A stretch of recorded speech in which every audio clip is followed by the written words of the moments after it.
నమస్తే, welcome to mega interview. ప్రస్తుతం అయితే అఖిల భారత చిరంజీవి యువత ఫౌండర్ ప్రెసిడెంట్ రావడం స్వామినాయుడు గారితో అయితే మనం ఉన్నాము. అయితే global star Ram Charan birthday celebration చాలా అంగరంగ వైభవంగా అయితే మార్చి 27 అయితే జరుపుతూ ఉన్నారు. అయితే ఎలాంటి అంటే ఎక్కడెక్కడ బ్లడ్ డొనేషన్ క్యాంపులు చేస్తున్నారు, ఎలాంటి అంటే ఇంకా కొత్తగా ఏ విధంగా ఈ సంవత్సరం చేస్తున్నారు అనేది స్వామినాయుడు గారు అడిగి తెలుసుకునే ప్రయత్నం చేద్దాం.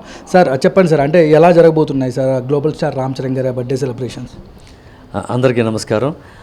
Happy birthday to global star Shri Ram Charan garu. Ram Charan గారికి ఈ పుట్టినరోజు కూడా చాలా అత్యంత మంచిది ఇది. ఎందుకంటే ఆయన ఎవ్రీ ఇయర్ చాలా ఉన్నతమైన స్థానానికి వెళ్తున్నారు. ఇప్పుడు కూడా ప్రముఖ సినిమాల్లో నటించబోతున్నారు ఆయన. ఈ సందర్భంగా మరొకసారి గ్లోబల్ స్టార్ రామ్ చరణ్ గారికి హృదయపూర్వక జన్మదిన శుభాకాంక్షలు తెలియజేస్తూ తెలుగు రాష్ట్రాలే కాకుండా దేశవ్యాప్తంగా ప్రపంచవ్యాప్తంగా రామ్ చరణ్ గారు పుట్టినరోజు వేడుకలు జరుపుకుంటున్నారు. గత వారం రోజుల నుంచి అనేక సేవా కార్యక్రమాలు జరుపుకున్నారు. ముఖ్యంగా చిరంజీవి గారి కోరిక, ఆశయం రక్తం దొరకక ఎవరో చనిపోకూడదనే ముఖ్యమైన ఉద్దేశంతో నడుపుతున్న రక్తదాన శిబిరాలు, వందలాది రక్తదాన శిబిరాలు నిర్వహిస్తున్నాం.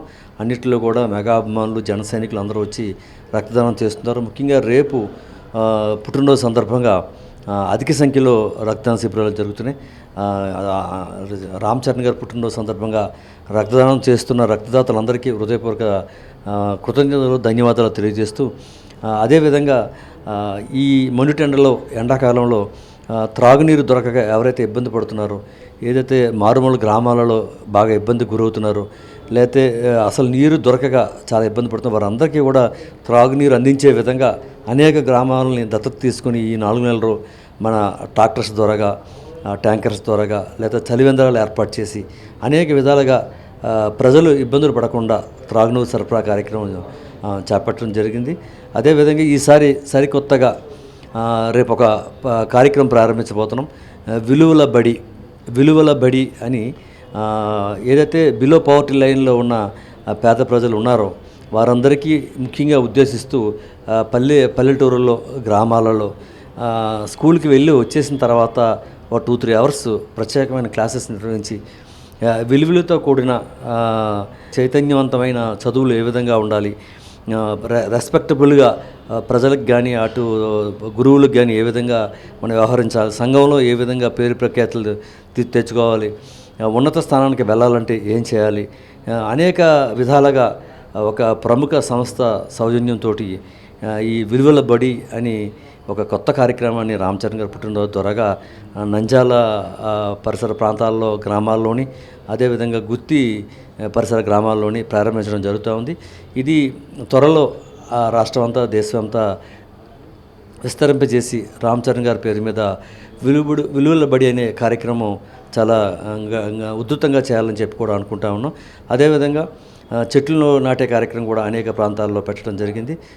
రేపు దేశంలో ఉన్న అనేక ప్రధాన దేవాలయాల్లో రామ్ చరణ్ గారి పేరు మీద, వారి కుటుంబ సభ్యుల పేరు మీద పూజలు నిర్వహిస్తున్నాం. ఇంకా అనేక కార్యక్రమాలు, ముఖ్యంగా విదేశాలలో కూడా యూకేలో కానీ, యుఎస్లో కానీ, మన మిడిల్ ఈస్ట్, ఈ గల్ఫ్ కంట్రీస్లో కానీ ఎన్నో సామాజిక సేవా కార్యక్రమాలు గత వారం రోజులు జరుగుతూనే ఉన్నాయి.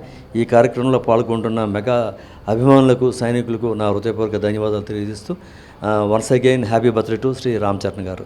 సార్ ఫైనల్గా అంటే రామ్ చరణ్ గారిని ఆయన సినిమాలు రాకముందు నుంచి మీరు చూస్తూ ఉన్నారు సార్. ఈరోజు ఆయన గ్లోబల్ స్థాయికి ఎదిగారు. అంటే మీరు గమనించింది ఏంటి సార్ రామ్ చరణ్ గారిలో మీరు పర్సనల్గా? ఆయన చాలా గొప్ప వ్యక్తిగా చెప్పొచ్చండి.